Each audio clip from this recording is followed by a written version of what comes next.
Esta é a primeira de uma série de 12 conversas que vão passar quinzenalmente na antena da TSF. Chamam-se Conversas por Boas Causas, uma parceria entre a TSF, o Jornal de Notícias e a Santa Casa da Misericórdia de Lisboa. Nesta primeira conversa temos connosco Francisco Salvado, que é professor catedrático da Faculdade de Medicina e também diretor do Serviço de Estomatologia do Hospital de Santa Maria, e André Brandão de Almeida, diretor clínico do Serviço Odontopediátrico de Lisboa, da Santa Casa da Misericórdia. Boa tarde, bem-vindos. Começo por perguntar-vos, de um modo muito geral, como é que está a saúde oral dos portugueses? Francisco. Pois, a saúde oral dos portugueses, sob o ponto de vista de prestação de serviços, é boa. Há uma oferta grande, não é? A procura é que é muito condicionada pelo fator económico. Não é? E, portanto, embora tenha havido uma melhoria muito grande nos últimos anos, nós ainda não atingimos os níveis que seriam possíveis de atingir em Portugal. E para isso contribui não só a ausência muito grande de serviço público nesta área, mas também as poucas instituições de prestação de serviços sociais que colaboram nesta área, não é? Praticamente eu diria que a Santa Casa é a única que colabora e que faz e tem um serviço organizado de saúde oral. É que isto está dependente da junção destas dois prestadores, não é? Do prestador privado, do prestador público e do prestador social, não é? Em que é preciso haver uma colaboração entre estes três entidades, não é? Mas diriam que a saúde oral ainda é um luxo que é acessível apenas a alguns, que há esses fatores financeiros, sociais, culturais. Ainda é um luxo para alguns, não é? É um luxo para alguns. Digamos que as classes mais baixas ou não têm acesso, ou têm acesso aos cuidados menores do que básicos de saúde oral. Pergunto ao André, em termos da saúde das crianças, como é que está a saúde oral das crianças em Portugal? Bem, eu queria partilhar este otimismo todo do professor Francisco, que de facto toca num ponto essencial, que é existir a oferta. O problema é, tal como disse, o acesso. E o acesso é extremamente limitado. E o que prova isso são, por exemplo, os resultados do barómetro de saúde oral da Ordem dos Médicos Dentistas, que, por exemplo, relativamente ao do ano anterior, 2021, diz que 30% das pessoas nunca vão ao médico dentista. No caso das crianças, 73% das crianças até 6 anos de idade nunca foram ou não vão ao médico dentista. Isto já é um número só por si que nos deve chamar a atenção. 70% têm falta de dentes. 70% das pessoas têm falta de dentes. Portanto, é preocupante. E a falta de acessibilidade é, como o professor Francisco também disse, a pedra de toque. Portanto, temos que mudar alguma coisa. Eu acho que todos os diagnósticos estão feitos. Agora falando aqui um bocadinho em terminologia médica, os diagnósticos estão feitos, os planos de tratamento estão elaborados, foram feitas inúmeras conferências, artigos, trabalhos, discussões, reflexões sobre o que falta, o que é preciso fazer, e está tudo bem feito. Só falta a ousadia de o fazer. Falta o decisor político colocar em orçamento, investimento e fazer. E é aí que a oferta pública ainda é muito escassa. O Francisco é diretor de um serviço num hospital público, um serviço que já existe no hospital desde 1954.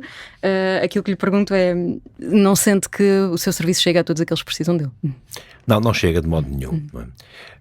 Mas, aliás, os serviços hospitalares devem ter uma vocação, um bocadinho de uma área da saúde oral mais diferenciada. E devem ter atrás de si um sistema de saúde, não é um serviço de saúde, mas um sistema de saúde que inclui um conjunto de órgãos e que presta o serviço, digamos, não é mais básico, mas é o serviço essencial, que faz com que as pessoas não precisem de vir ao hospital com patologias muito graves. Não é? Para se ter um bocadinho a noção, e às vezes as pessoas não têm muito essa noção, nós temos uma quantidade grande de infecções de origem dentária que exigem internamento, algumas com risco de vida dos doentes. E isto é uma imagem, eu nem diria de um país do terceiro mundo, mas é francamente atrasado sob o ponto de vista da saúde oral. Quer dizer, para haver complicações é preciso que as pessoas não tratem na fase inicial desse tipo de doenças. E depois, há uma coisa aqui que é muito importante. não se passa a mensagem que a cárie dentária é uma doença. Não é? Parece que é uma coisa diferente. Não é? Há umas doenças e depois há a cárie dentária. E na realidade, quando se efetuam, como disse ali o Dr. André, a cárie dentária e as infecções são uma causa muito importante de desconforto, de mal-estar das próprias pessoas em casa e nos seus empregos, e também uma causa muito importante de ausência ao trabalho. E isto nunca é contabilizado. Vê-se a saúde oral como uma despesa, não é? E não se vê como um investimento, não é? Quando toda a saúde oral, da saúde oral depende a saúde geral da própria pessoa, não é? E portanto, é por isso que, conjuntamente com a Santa Casa da Misericórdia, o meu hospital, que é o Hospital Santa Maria, fez um protocolo de colaboração, precisamente para que tenhamos estes doentes tratados do seu início até ao fim, mas também não só isso, para divulgar toda a importância da saúde oral em toda a população médica.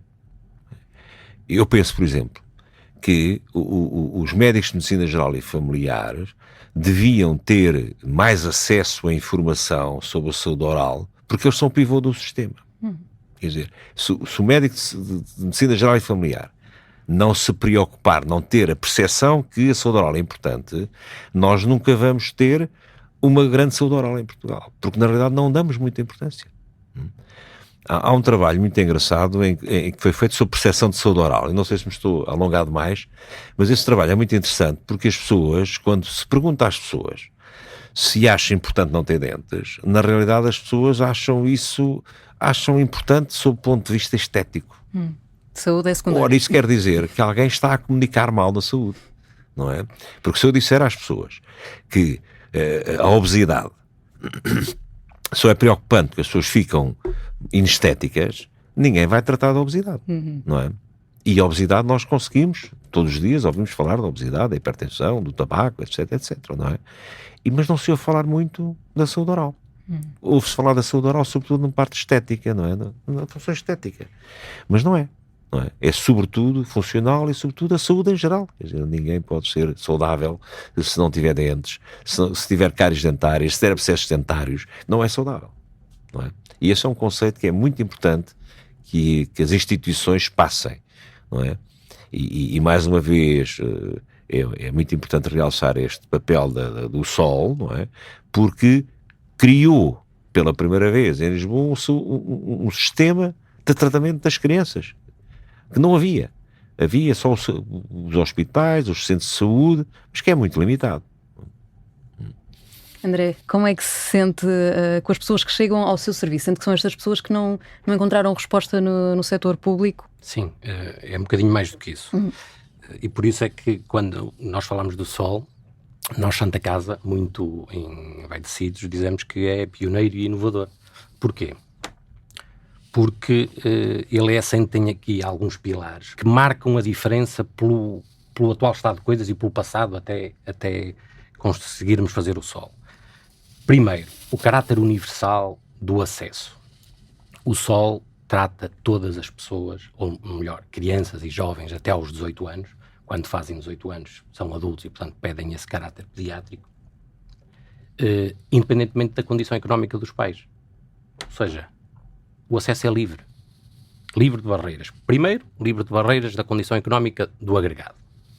Segundo, livre de barreiras que muitas vezes estes serviços têm, e eu não vou agora alongar-se a classificar se bem ou mal, mas muitas das vezes estes serviços, quer públicos, quer sociais, são serviços que têm muitas barreiras de acesso burocráticas, nomeadamente de papéis, declarações de rendimentos, um conjunto de papel que é preciso fazer chegar a um departamento, nomeadamente normalmente até são os assistentes sociais que tratam disso, que vão validar os rendimentos e depois enquadrar os pacientes numa qualquer gaveta que diz estes podem ter acesso e os outros não têm.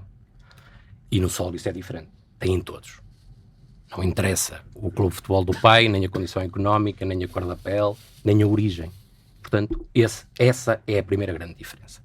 A segunda tem a ver com a aposta que foi feita em termos de qualidade. Qualidade em saúde é sempre um bocadinho difícil medir, mas o que nós podemos dizer é que o senhor provedor deu-nos carta verde para escolher os melhores equipamentos de vanguarda, para que se pudesse contratar uma equipa que fosse uma equipa dedicada, que trabalhasse praticamente a tempo inteiro naquela unidade de saúde, e portanto isso também motiva as pessoas e lhes dá alguma, digamos que, amor à camisola para fazer este serviço que muitas vezes é muito difícil.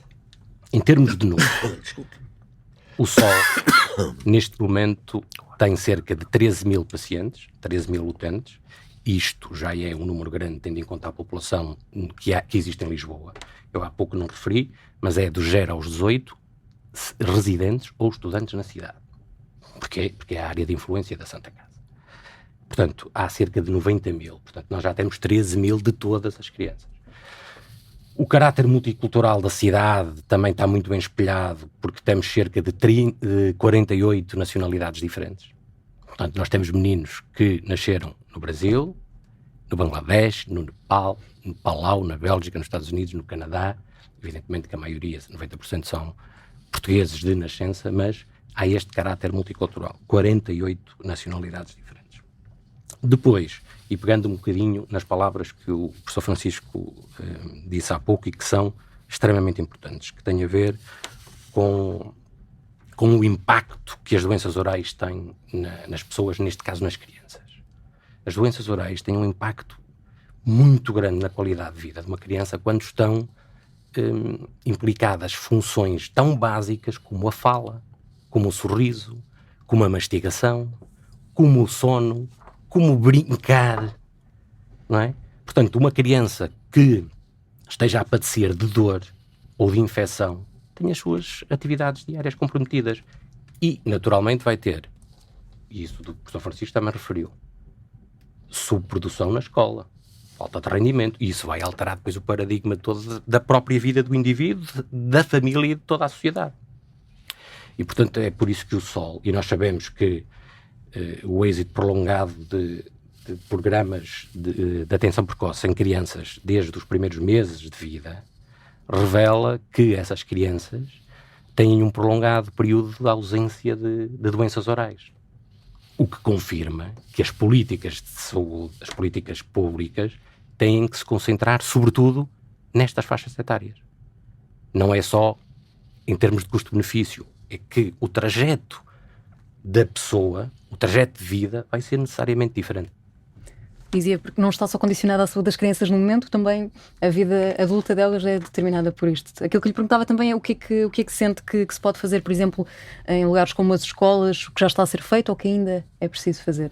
Bem, o problema das escolas, já comecei por dizer que é um problema, já revelei tudo. Não acho um problema, expressei-me mal, mas eu acho que a escola tem um papel importante aqui. Mas lembro-me do professor Sampaio da Nóvoa, há uns anos atrás, se calhar há mais de uma década, que batalhava muito nisto, que é, nós estamos constantemente a dar missões à escola. É a missão ambiental, é a missão da reciclagem, da separação dos lixos, do civismo, e tudo isto é importante. Todas as missões são importantes. Mas e a missão principal da escola, que é ensinar? Nós não podemos estar sempre, constantemente, a empurrar para a escola todos os problemas que os outros setores da sociedade têm.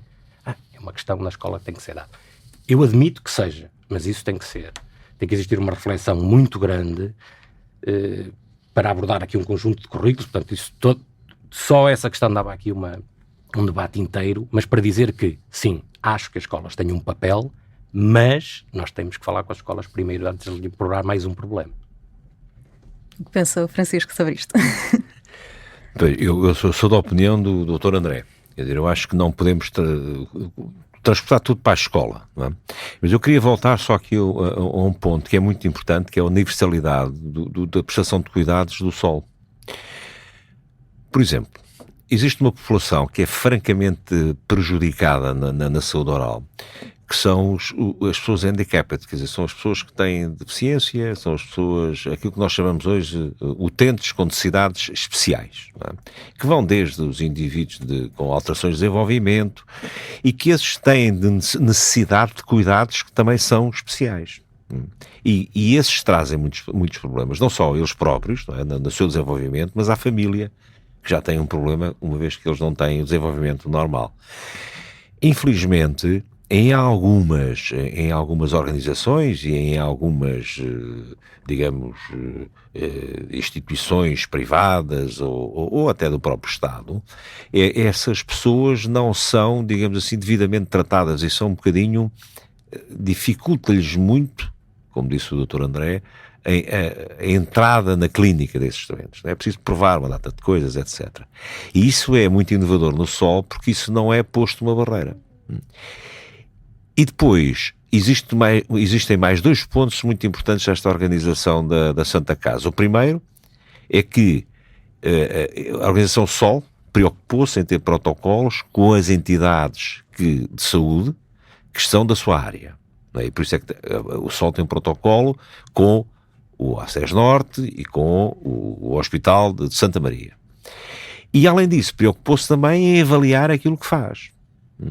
E isso é muito importante, porque um dos problemas que existem em todas estas campanhas que existem de prevenção, de tratamentos, de aumento da acessibilidade, é que depois nós não temos capacidade de avaliar, não sabemos se aquilo é bom ou é mau. Não é? E o SOL, conjuntamente com a Universidade de Lisboa, tem publicado já vários trabalhos em que avalia e demonstra que, embora seja uma organização que não pode atender toda a gente em Lisboa, não é? Mas é uma organização que é muito útil e demonstra que é muito útil e, com certeza, daqui a 10 anos, nós vamos ver quais são os resultados daqueles indivíduos que foram seguidos pelo SOL e que passaram a ser indivíduos diferentes na abordagem da saúde oral. Não é? E isso é tudo acompanhado. Isso é uma coisa que é muito importante nestas instituições. Eu gosto muito desse campo, porque infelizmente nós não temos muita avaliação. Não é? Temos uma percepção de que aquilo é bonito, que é bom e tal, mas não temos essa avaliação. E no SOL não. No SOL nós temos artigos publicados e sabemos quantos doentes é que são vistos, de onde é que eles vêm, que tipos é que são, que nacionalidade é que eles são, como é que eles evoluíram, como é que é a relação com as outras instituições de saúde. E isso é essencial, quer dizer, não é possível fazer saúde não estando integrado no sistema geral. Muito bem, vamos agora à questão que é difícil, não é? Como é que se resolve a carência da oferta pública? Já falámos aqui desta intrusão com o setor social, o André dizia há pouco a falta de vontade de chegar e fazer, é o que está a faltar, e o Francisco falava também aqui numa mensagem que ainda fica por passar muitas vezes. Quais é que consideram que são as soluções, por onde é que é o caminho onde isto deve passar? André? Bem, é uma questão difícil, mas eu diria que inscrever uma verba no Orçamento de Estado já é um grande passo. Mas, primeiro, os centros de saúde estão a ser capacitados agora, estão a ser equipados com equipamentos de saúde oral, alguns. Estima-se que até ao final da legislatura todos os concelhos de Portugal possam ter um equipamento ou uma consulta de saúde oral e, portanto, já é um bom início, mas é preciso fazer mais coisas. Primeiro, é preciso que essas equipas, e como o professor Francisco disse, façam com regularidade feedback do que é que está a ser feito. É preciso avaliar o que está a ser feito. É preciso também que estes serviços não se complementem uns aos outros e não se atropelem. Portanto, a determinada altura, se começarmos a fazer isto e se não falarmos todos, temos muita oferta e depois a acessibilidade continua a ser, de alguma maneira, difícil. Fala-se muito, e também é muito importante, a criação da carreira da administração pública do médico-dentista. É fundamental. Se bem que a carreira está aprovada, curiosamente, agora pelo diretor executivo, o novo diretor executivo do SNS foi, na sua altura, secretário de Estado, o secretário de Estado do ministro Adalberto Campos Fernandes, que aprovou o conteúdo funcional da carreira, mas depois entalou onde? Numa gaveta do Ministério das Finanças. Pronto, é um passo, mas são precisos muito mais. É preciso reconfigurar também o Programa Nacional de Promoção de Saúde Oral, que é o afamado cheque dentista. É preciso fazer um conjunto de coisas. É preciso, eu diria que, não querendo puxar muito a base, falar em causa própria, mas o modelo do Sol é um modelo que pode ser replicado. É um modelo que naturalmente não faz sentido em todos os concelhos, é um centro que depois pode ser mais metropolitano, regional, mas é um modelo que faz sentido. É um modelo que faz sentido pelo seu atendimento precoce, é um modelo que faz sentido por apostar muito na prevenção, é um modelo que faz sentido porque depois tem canais de referenciação, como nós temos com o Hospital de Santa Maria, para os casos mais complicados, do foro comportamental, de anestesia geral, de cirurgias mais complexas, e, portanto, todos integrados. Acho que daqui a 10 anos poderemos provar, não sei se teremos 10 anos, mas daqui a 10 anos poderemos provar que faz sentido. O investimento é grande, é muito grande, mas é um investimento. E se nós, ao custo do tratamento só por si, dito, adicionarmos os custos que já falamos, de subprodução no trabalho e na escola, de falta à escola e de falta, absentismo laboral, à desregulação de outras doenças, ao adiamento de cirurgias programadas por infecções orais agudas, facilmente conseguimos perceber que deixar a doença seguir o seu trajeto é muito mais custoso para a criança, para a família e para o Estado, em geral, do que fazer um investimento agora. Estava a falar e a pensar numa coisa importante de um estudo que não é muito citado, mas é um estudo que me fez muita confusão, sobretudo quando estávamos a fazer o projeto do Sol, que era um estudo que dizia que uma criança com 3 anos de idade afetada por cárie pode ter até menos 1 quilo de peso.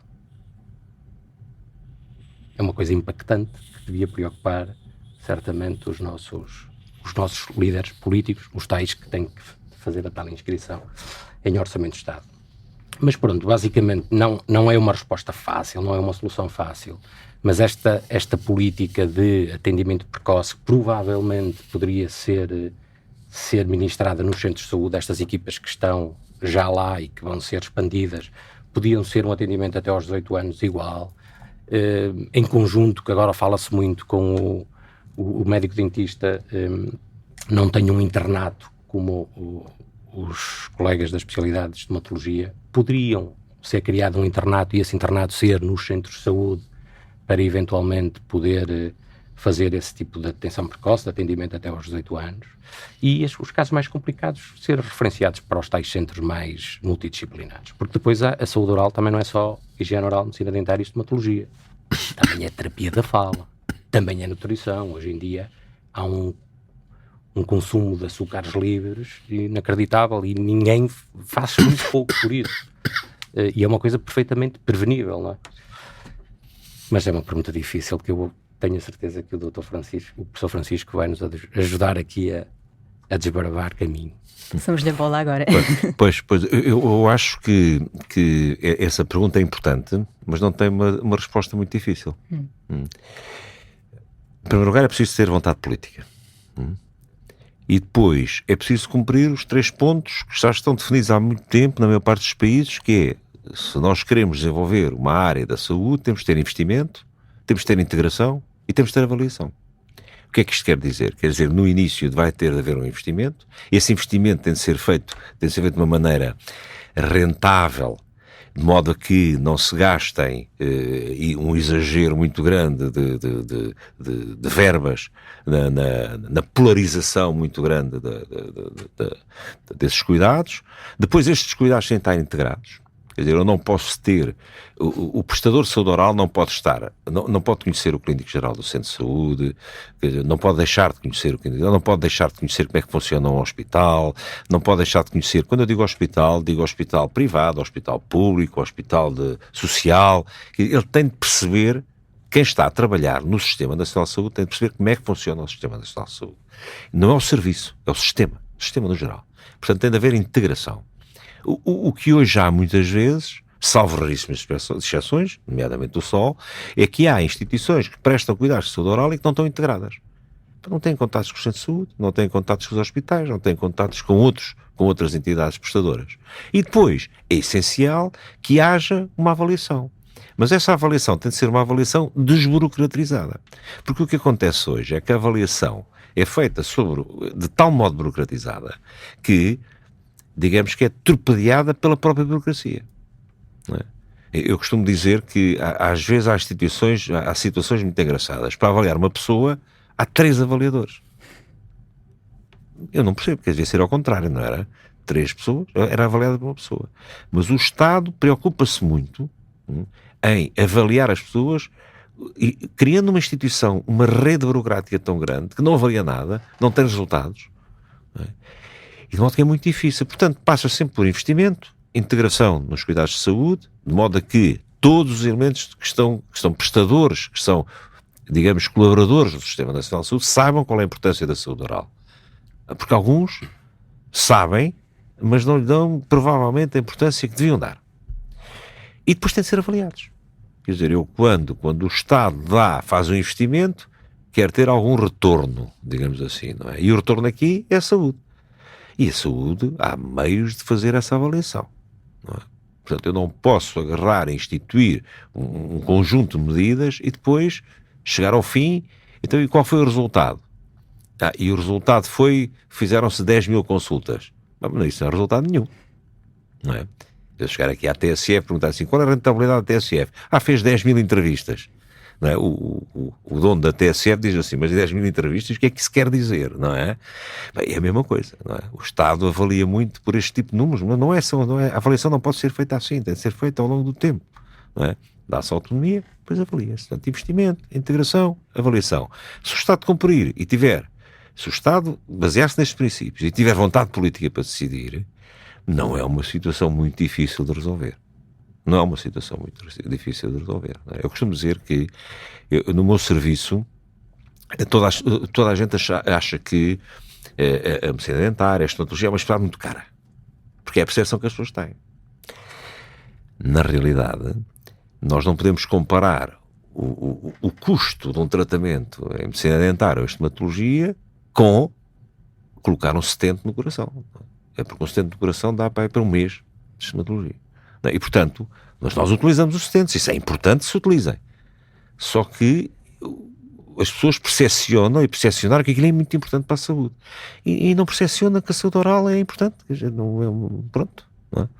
É assim. E isso não é uma função do Estado, é a função de todos aqueles que trabalham no sistema, sejam do Estado, dos privados, dos sociais. Isso tem de ser tudo integrado e toda a gente tem de trabalhar na mesma direção. Muito bem. E é todo o tempo que temos. Francisco Salvado e André Brandão de Almeida, muito obrigada. Ficamos por aqui. Esta foi a primeira das conversas por boas causas. Até à próxima. Obrigado. Obrigado.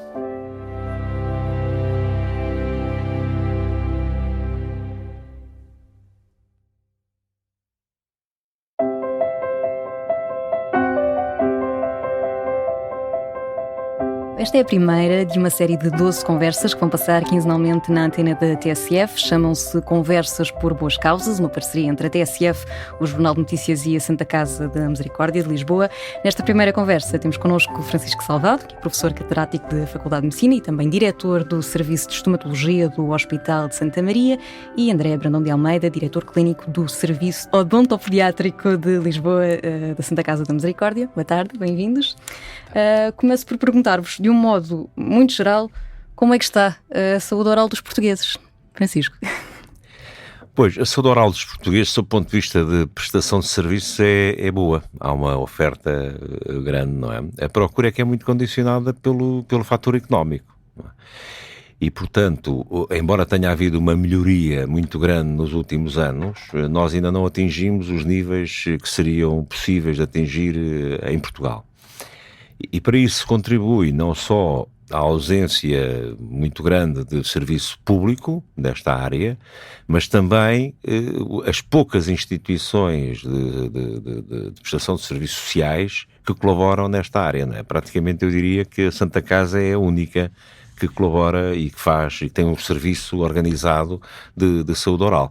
É que isto está dependente da junção destas dois prestadores, não é? Do prestador privado, do prestador público e do prestador social, não é? Em que é preciso haver uma colaboração entre estes três entidades, não é? Mas diriam que a saúde oral ainda é um luxo que é acessível apenas a alguns, que há esses fatores financeiros, sociais, culturais. Ainda é um luxo para alguns, não é? É um luxo para alguns. Digamos que as classes mais baixas ou não têm acesso, ou têm acesso aos cuidados menores do que básicos de saúde oral. Pergunto ao André, em termos da saúde das crianças, como é que está a saúde oral das crianças em Portugal? Bem, eu queria partilhar este otimismo todo do professor Francisco, que de facto toca num ponto essencial, que é existir a oferta. O problema é, tal como disse, o acesso. E o acesso é extremamente limitado. E o que prova isso são, por exemplo, os resultados do barómetro de saúde oral da Ordem dos Médicos Dentistas, que, por exemplo, relativamente ao do ano anterior, 2021, diz que 30% das pessoas nunca vão ao médico dentista. No caso das crianças, 73% das crianças até 6 anos